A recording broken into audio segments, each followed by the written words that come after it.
Assalamualaikum warahmatullahi wabarakatuh. Alhamdulillahirabbil alamin wassalatu wassalamu ala asyrafil anbiya wal mursalin wa ala alihi wa sahbihi ajma'in. Amma ba'du. Teman-teman sekalian, kali ini kita akan membahas tutorial tata cara bersuci bagi perempuan yang mengalami istihadah atau perempuan yang mengalami hadas yang terus-menerus. Yang akan kita bahas nanti tata cara bersucinya, bukan bagaimana darah itu dihukumi istihadah. Kalian kalau mau tahu darah itu bagaimana dihukumi istihadah atau haid atau nifas, silahkan belajar langsung di channel Telegram Materi Uyunul Masail lin Nisa Gugahan Mbak Amiroh. Linknya ada di bio Instagram Sela Hasina. Tata cara bersuci bagi perempuan yang mengalami istihadah atau bagi seseorang yang hadatnya terus-menerus. Hadas yang terus-menerus itu yang bagaimana? Yaitu adalah dia tidak punya waktu yang cukup untuk digunakan sholat dan bersuci tanpa hadas. Jadi hadas terus. Hadas apa saja? Tidak harus istihadah, tidak harus darah.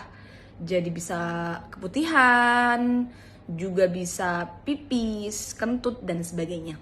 Tata cara ini yang akan kita bahas nanti. Yang perlu kita ingat adalah lakukan setelah masuk waktu sholat, karena bersucinya orang yang daimul hadas, yang hadasnya terus menerus, itu bersuci yang darurat, sehingga harus dilakukan setelah masuknya waktu sholat.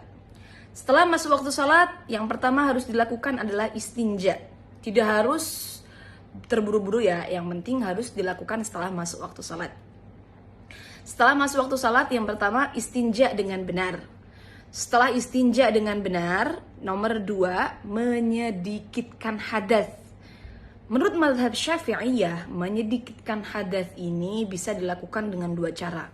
Yang pertama dengan menyumbat daerah kewanitaan dengan semacam kapas ya, yang dibulat-bulat seperti itu pada area batin, area yang tidak wajib disucikan saat istinja. Jadi memang agak dalam ya teman-teman.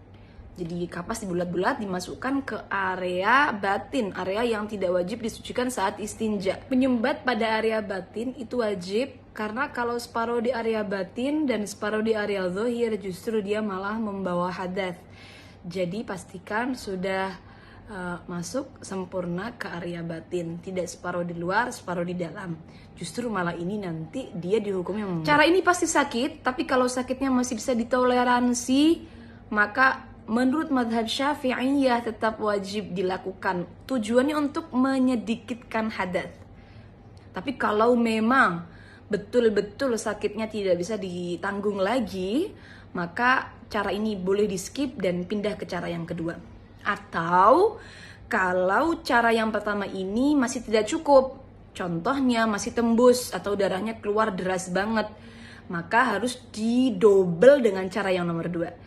Nah, apa cara yang nomor 2? Cara yang nomor 2 itu dengan menggunakan celana semacam korset.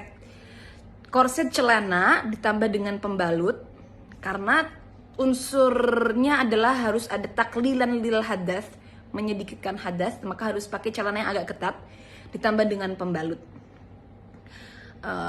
Kalau sakit pakai cara yang pertama, langsung pakai cara yang nomor 2. Atau kalau cara pertama tidak cukup, maka cara pertama plus cara nomor 2. Nah, untuk teman-teman yang kesulitan pakai cara dengan mazhab Syafi'iyah, lalu bagaimana?